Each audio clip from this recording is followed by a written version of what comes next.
ഈ ഒരു വീക്കിൽ വന്നിട്ടുള്ള പ്രധാനപ്പെട്ട കുറച്ച് അപ്ഡേറ്റ് നോക്കാം. കുറച്ച് ബൈക്ക് ലോഞ്ച് ചെയ്തിട്ടുണ്ട്. ഫസ്റ്റ് അപ്ഡേറ്റ് ഹീറോന്റെ ഭാഗത്തു നിന്നാണ്. ഹീറോന്റെ എക്സ്പൾസ് 210 ഇപ്പോൾ വീണ്ടും ടെസ്റ്റിംഗിൽ സ്പോട്ട് ചെയ്തിട്ടുണ്ട്. വണ്ടി ഇപ്പോൾ ലഡാക്കിലാണ് വീണ്ടും സ്പോട്ട് ചെയ്തിട്ടുള്ളത്. നമ്മുടെ കരീസ്മ XMR-ന്റെ എഞ്ചിൻ വെച്ചിട്ട് വരാൻ പോകുന്ന എക്സ്പൾസ് ആണ് ഇത്. വണ്ടിന്റെ ലോഞ്ച് ഇൻഫർമേഷൻ നോക്കുകയാണെങ്കിൽ ഒരുപക്ഷെ നവംബർ ടു ഡിസംബറിൽ വണ്ടി ലോഞ്ച് ചെയ്യാനൊരു സാധ്യതയുണ്ട്. രണ്ടാമത്തെ അപ്ഡേറ്റ് ട്രയംഫിന്റെ ഭാഗത്തു നിന്നാണ്. ട്രയംഫിന്റെ പുതിയൊരു മോട്ടോർ സൈക്കിൾ ഇപ്പോൾ ഇന്ത്യയിലേക്ക് ലോഞ്ച് ചെയ്തിട്ടുണ്ട്. സ്പീഡ് 400 T4 ആണ്. വണ്ടിക്ക് എന്തൊക്കെ ചേഞ്ചസ് ആണ് വന്നിട്ടുള്ളത് നോക്കാം. ഇപ്പോൾ വണ്ടി എന്ന് പറയുന്നത് നമ്മുടെ സ്പീഡ് 400 മറ്റൊരു സിമിലർ വേരിയൻ്റുള്ള ഒരു ബൈക്കാണ്. ഇപ്പോൾ ഡിസൈൻ വൈസും കാര്യങ്ങളൊക്കെ പക്ക സ്പീഡ് 400 പോലെ തന്നെയാണ് കാണാൻ പറ്റുന്നത്. കളർ ഗ്രാഫിക്സിലൊക്കെ ചെറിയ മാറ്റങ്ങൾ കൊണ്ടുവന്നതല്ലാണ്ട് വേറെ ഡിസൈൻ്റെ കാര്യത്തിൽ വലിയ മാറ്റങ്ങളൊന്നും കാണാൻ പറ്റുന്നില്ല. ഇത് കുറച്ചും കൂടി വില കുറഞ്ഞിട്ടുള്ളൊരു സ്പീഡ് 400 ആണെന്ന് വണ്ടിക്ക് പറയാം. വണ്ടിക്ക് പ്രൈസ് കട്ടിങ്ങിൻ്റെ ഭാഗമായിട്ട് ഒരുപാട് ഫീച്ചേഴ്സ് കട്ടിങ്ങും ചെയ്തിട്ടുണ്ട്. ഫസ്റ്റത്തെ മാറ്റം വണ്ടിക്ക് UST ഫോർക്കിന് പകരം ടെലിസ്കോപ്പി ഫോർക്കാണ് കൊടുത്തിട്ടുള്ളത്. പ്രൈസ് കുറക്കാൻ വേണ്ടിയിട്ടാണ് ടെലിസ്കോപ്പി ഫോർക്ക് അവർ കൊടുത്തിട്ടുള്ളത്. 43 mm ടെലിസ്കോപ്പി ഫോർക്കാണ്. പിന്നെ ഗിയർ റേഷ്യോയിലും വണ്ടീൻ്റെ സ്പോക്കറ്റിൻ്റെ ടീത്തിലൊക്കെ അവർ മാറ്റങ്ങൾ കൊണ്ടുവന്നിട്ടുണ്ട്. പിന്നെ സീറ്റിങ്ങിൽ ചെറിയ മാറ്റമുണ്ട്. ഒരു സിംഗിൾ പീസ് സീറ്റാണ്. പിന്നെ വണ്ടിക്ക് കുറച്ചും കൂടി കുഷ്യനുള്ള സീറ്റാണ് അവർ ഇത്തവണ കൊടുത്തിട്ടുള്ളത്. പിന്നെ ബാക്കിലെ ടയർ 150 നിന്ന് 140 സെക്ഷനിലേക്ക് മാറ്റിയിട്ടുണ്ട്.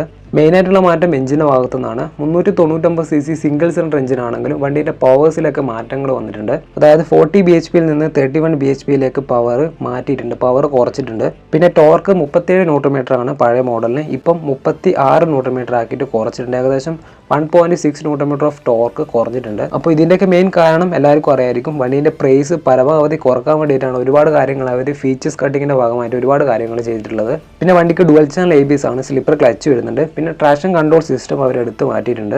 പിന്നെ വണ്ടിയുടെ എക്സോസ് നോട്ടിലും ചെറിയ മാറ്റങ്ങൾ വന്നിട്ടുണ്ടെന്നാണ് പറയുന്നത്. സ്പീഡ് 400 വെച്ച് നോക്കുമ്പോൾ ഏകദേശം 23,000 രൂപ വണ്ടിക്ക് പ്രൈസ് കുറവാണ്. ഈ ഒരു വണ്ടീൻ്റെ എക്സ്ഷോറൂം പ്രൈസ് 2,17,000 രൂപയാണ്. മൂന്നാമത്തെ അപ്ഡേറ്റ് TVSന്റെ ഭാഗത്തു നിന്നാണ്. TVSന്റെ പുതിയ R310 ഇപ്പോൾ ഇന്ത്യയിലേക്ക് ഒഫീഷ്യലി ലോഞ്ച് ചെയ്തിട്ടുണ്ട്. വണ്ടിക്ക് എന്തൊക്കെ ചേഞ്ചസ് ആണ് വന്നിട്ടുള്ളത് നോക്കാം. ആദ്യം തന്നെ ഡിസൈൻ വൈസ് നോക്കുവാണെങ്കിൽ വണ്ടിയുടെ ഡിസൈനെ പറ്റിയിട്ട് കൂടുതൽ പറയേണ്ട ആവശ്യമില്ല. വൺ ഓഫ് ദി ബെസ്റ്റ് ഡിസൈനുള്ള ഒരു മോട്ടോർ സൈക്കിൾ ഒന്നാണ്. ഡിസൈനിൻ്റെ ഭാഗത്തു നിന്ന് വന്ന മാറ്റം വണ്ടിക്ക് ഇത്തവണ ഒരു വിങ് ലൈറ്റ് അവർ കൊടുത്തിട്ടുണ്ട്. ഡുക്കാട്ടിയുടെ പല മോട്ടോർ സൈക്കിളും കാണുന്ന വിങ് ലൈറ്റും കാര്യങ്ങളൊക്കെ ഇത്തവണ R310 വരുന്നുണ്ട്.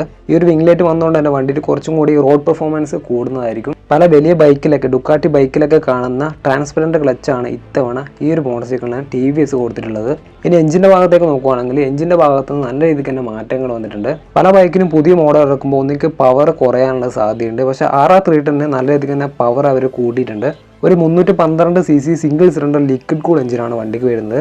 ഓൾറെഡി നല്ലൊരു പവർഫുൾ ആയിട്ടുള്ള എഞ്ചിനാണെങ്കിലും ഇതിനും കുറച്ചും കൂടി അവർ പവർ കൂട്ടിയിട്ടുണ്ട്. 4 BS ഓഫ് പവറും 1.7 Nm ഓഫ് ടോർക്കും വണ്ടീൻ്റെ ഭാഗത്തു നിന്ന് അവർ കൂട്ടിയിട്ടുണ്ട്. വണ്ടീൻ്റെ പവർ ഔട്ട്പുട്ട് വരുന്നത് 39 BS ഓഫ് പവറും 29 Nm ഓഫ് ടോർക്കും 6 സ്പീഡ് ഗിയർ ബോക്സ് ആണ്. പുതിയ R310 എടുക്കുന്നവർക്ക് എന്തായാലും പവറിന്റെ കാര്യത്തിൽ ഒരു കോംപ്രമൈസും ഇല്ല. പവർ കൂടിയിട്ട് തന്നെയാണുള്ളത്. ഇനി ഫീച്ചേഴ്സ് നോക്കുവാണെങ്കിൽ വണ്ടിക്ക് 2 കിറ്റ് വരുന്നുണ്ട്. ഒന്ന് ഡൈനാമിക് കിറ്റും ഡൈനാമിക്കിന്റെ പ്രോ കിറ്റും. ഇപ്പോൾ ഡൈനാമിക് കിറ്റിൽ വരുന്ന കാര്യങ്ങൾ ഒന്ന് KVBയുടെ ഫുള്ളി അഡ്ജസ്റ്റബിൾ സസ്പെൻഷനും പാസ്കോട്ടിന്റെ ചെയിനും ടയർ പ്രഷർ മോണിറ്ററിംഗ് സിസ്റ്റമാണ്.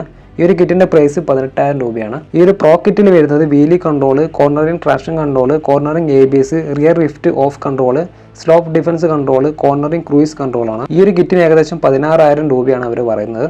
ഫുൾ കിറ്റ് എടുക്കലാണെങ്കിൽ ഏകദേശം 3,31,000 രൂപയാണ് വണ്ടീൻ്റെ എക്സ്ഷോറൂം പ്രൈസ് ആയിട്ട് വരാൻ പോകുന്നത്. വണ്ടിക്ക് 2,75,000 രൂപയാണ് സ്റ്റാർട്ടിംഗ് പ്രൈസ് വരുന്നത്. നിങ്ങൾക്ക് ക്വിക്ക് ഷിഫ്റ്റർ വണ്ടിക്ക് 17,000 രൂപ അധികമായിട്ട് കൊടുക്കേണ്ടി വരും. വണ്ടിക്ക് പുതിയൊരു കളർ കൊടുത്തിട്ടുണ്ട്, ഗ്രേ കളർ. അതിന് 5,000 രൂപയാണ് അവർ പറയുന്നത്. സ്റ്റാൻഡേർഡ് മോഡൽ വെച്ച് നോക്കുമ്പോൾ ഏകദേശം 3,000 രൂപ മാത്രമാണ് വണ്ടിക്ക് കൂടിയിട്ടുള്ളത്. കൂടുതൽ പാക്ഡ് ആയിട്ടുള്ള ഫീച്ചേഴ്സ് വേണ്ടിക്ക് നിങ്ങൾക്ക് കിറ്റ് പർച്ചേസ് ചെയ്യേണ്ടി വരും.